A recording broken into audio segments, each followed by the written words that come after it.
Before I could introduce myself to Mike, I catch him as he's about to get stuck into the shotblasting machine.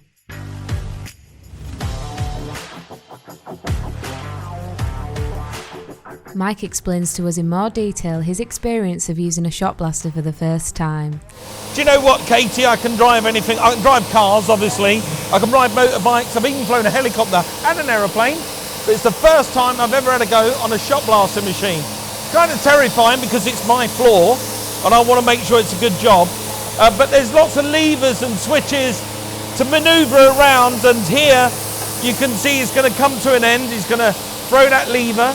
That one stops the pressure of the shot, which is like a shot you get in a shotgun, lead pellets basically, and that will stop the amount of shot coming out.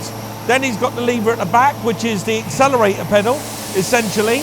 Now he's fired in the shot again and away it goes, and it's going to clean off the first mil of concrete, including the paintwork and all the debris that's underneath, and it just gets rid of it and gives us this nice clean floor to put that lovely epoxy coating on.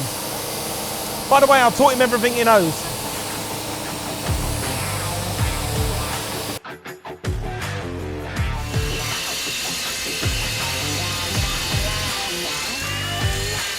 This mechanical preparation is essential so that we can create a clean, dry, porous concrete so that the resin floor will gain maximum adhesion.